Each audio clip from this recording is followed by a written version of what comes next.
একদিন সিরিয়ালের শুটিং সেটে নতুন একজন অভিনেতা এলেন। নাম আরিয়ান, টুনির সিরিয়ালের নায়ক। প্রথম দিনেই তার হাসি, কণ্ঠ আর চোখের গভীরতা টুনির মনে অন্যরকম আলো ছড়িয়ে দিল। সে জানতো না কেন, কিন্তু আরিয়ানের উপস্থিতিতে তার মনটা যেন বারবার হারিয়ে যাচ্ছিল। শুটিংয়ের প্রথম দৃশ্য ছিল নায়ক নায়িকার প্রথম দেখা।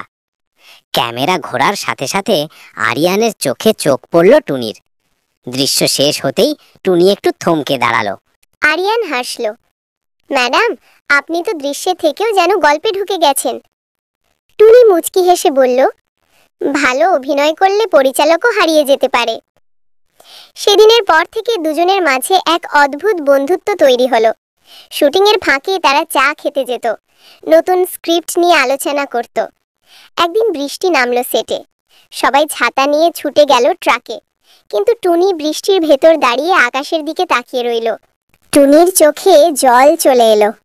সে চুপ করে রইল কিছুক্ষণ, তারপর ধীরে বলল, আরিয়ান, আমার জীবনটাই এক অসম্পূর্ণ গল্প। আমি কাউকে কষ্ট দিতে চাই না। আরিয়ান তার হাত ধরল।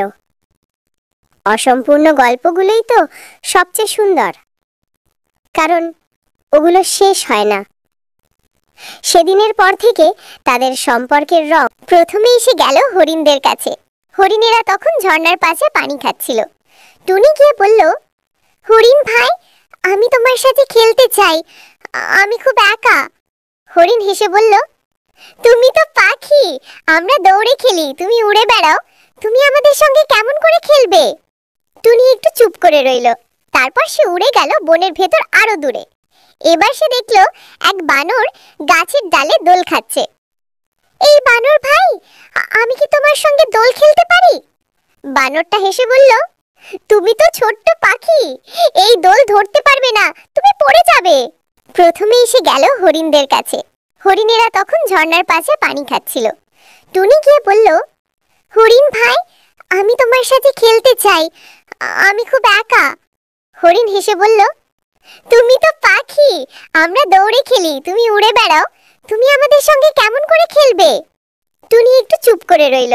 তারপর সে উড়ে গেল বনের ভেতর আরো দূরে। এবার সে দেখল এক বানর গাছের ডালে দোল খাচ্ছে। এই বানর ভাই, আমি কি তোমার সঙ্গে দোল খেলতে পারি? বানরটা হেসে বলল, তুমি তো ছোট্ট পাখি। অরূপ তাকিয়ে দেখে সেই অদ্ভুত মেশাল তার দিকে তাকিয়ে হাসছে। অবাক হয়ে অরূপ জিজ্ঞেস করল, তুই কে রে, মানুষ নাকি পাখি? মেশাল হেসে বলল, আমি প্রেমের কথা বলি, কিন্তু প্রেম করি না, আমি গাইবি মেশাল। অরূপ হেসে বলল, তুই প্রেম করিস না, তবু প্রেমের গান গাস। মেশাল উত্তর দিল, আমি প্রেম করতে পারি না, কিন্তু আমার কণ্ঠ মানুষকে প্রেমে ফেলতে পারে। সেই দিন থেকেই অরূপ প্রতিদিন জঙ্গলে যেত, মেশালের সঙ্গে গল্প করত, গান শুনত, হাসত। গ্রামের মানুষ লক্ষ্য করল অরূপ এখন কেমন বদলে গেছে। চোখে এক অদ্ভুত আলো, মুখে অজানা হাসি। কেউ কেউ বলল, গ্রামের পুরোহিত সবাইকে সতর্ক করল, এই মেশাল কোনো সাধু প্রাণী না, এটা শয়তানের রূপ। কিন্তু অরূপ কারো কথা শুনল না। তার বিশ্বাস মেশাল দয়ালু, সে মানুষকে কষ্ট দিতে পারে না। একদিন রাতে মেশাল অরূপকে বলল, অরূপ, আমি তোর সঙ্গে আর বেশি দিন থাকতে পারবো না। অরূপ চমকে উঠল, কেন? তুই কি আমার উপর রাগ করেছিস? মেশাল নিঃশব্দে বলল, না, রাগ না, আমার অভিশাপ আছে। যে মানুষ আমার কণ্ঠে প্রেম খুঁজে পাবে, আমি তাকে চিরদিনের জন্য হারিয়ে ফেলব। অরূপ কাঁদতে লাগলো, তুই তো আমার একমাত্র বন্ধু, তুই চলে গেলে আমি বাঁচব না। মেশাল চোখে জল নিয়ে বলল, কিন্তু কিছুক্ষণের মধ্যেই আলার শরীর কেমন জানি অদ্ভুত লাগতে শুরু করলো। বুক ধড়ফড় করছে, মাথা ঘুরছে, চোখে সব ঝাপসা। হঠাৎ দরজার বাইরে একটা আওয়াজ, আলা, আলা। সে ভাবল হয়তো মা ফিরে এসেছে, কিন্তু দরজা খুলে দেখে বাইরে কেউ নেই। হাওয়া ঠান্ডা হয়ে গেছে, গাছের পাতাগুলো কাঁপছে, যেন কারো ফিসফিসানি চলছে। আলা দরজা বন্ধ করে চুপচাপ বিছানায় বসে পড়ল। কিন্তু তার মাথার ভেতর থেকে শব্দ আসছে, কুসকুস শুঁস, কুসকুস শুঁস। ভয়ে কাঁপতে কাঁপতে সে আয়নায় তাকাতেই দেখল তার চোখ দুটো লাল হয়ে গেছে।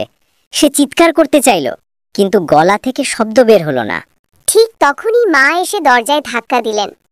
আলা, দরজা খুল। আলা ধীরে ধীরে দরজা খুলল। মা ভেতরে ঢুকে সঙ্গে সঙ্গে টের পেলেন কিছু একটা অস্বাভাবিক। ছেলের চোখে যেন আগুন জ্বলছে। মা কোরআনের দোয়া পড়ে তার মাথায় ফু দিলেন। ধীরে ধীরে আলা ঘেমে গেল, চোখের লালচে ভাব মিলিয়ে গেল। পরদিন সকালে আলা ঘুম ভেঙে দেখল সে বিছানায়, পাশে মা বসে। মা বললেন, ওই দোকানের কুসকুস সস নাকি পুরনো, মেয়াদোত্তীর্ণ ছিল, আরও দুজন অসুস্থ হয়েছে। আলা তখন বুঝল ভয়টা শুধু শরীরের না, মনেরও ছিল। তারপর থেকে আলা প্রতিজ্ঞা করল কখনোই অচেনা খাবার না খাওয়ার। কিন্তু মাঝরাতে মাঝে মাঝে এখনো জানালার পাশে দাঁড়িয়ে থাকে সে, যেন কেউ। রহিম আর করিম দুজন ছোটবেলার বন্ধু। তারা বহু বছর পর শহর থেকে ফিরে এসেছে তাদের শৈশবের গ্রাম চাঁপাখোলায়। ট্রেন থেকে নামার পর তারা গ্রামের পথে পা রাখতেই করিম থমকে দাঁড়ালো, চারপাশে তাকিয়ে বলল, রে রহিম, এই গ্রামে একটা মানুষও নাই কেন লে? এত নীরবতা কেন? রহিমও অবাক। সে বলল, জানি না বন্ধু, এ যেন ভূতের গ্রাম মনে হচ্ছে। দুজন ধীরে ধীরে গ্রামের ভেতর ঢুকতে লাগলো। একসময় যে মাঠে তারা লুকোচুরি খেলতো, সেখানে এখন শুধু শুকনো ঘাস আর ভাঙা কুড়ে ঘর।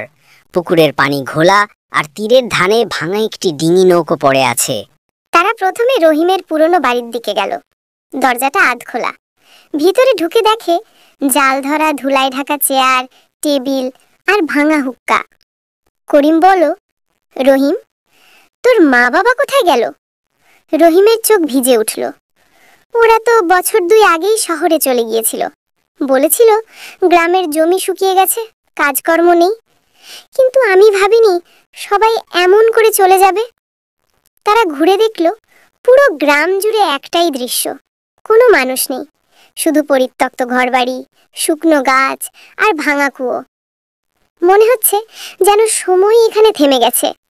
হঠাৎ তারা শুনতে পেল দূর থেকে এক বৃদ্ধ কণ্ঠে কাশি। শব্দটা এলো গ্রামের এক প্রান্তের মসজিদ দিক থেকে। তারা দৌড়ে গেল। সেখানে দেখে এক বৃদ্ধ লোক মাটিতে বসে ছেঁড়া চাদর গায়ে জড়িয়ে আছে। করিম জিজ্ঞেস করল, চাচা, এখানে কেউ নেই কেন? সবাই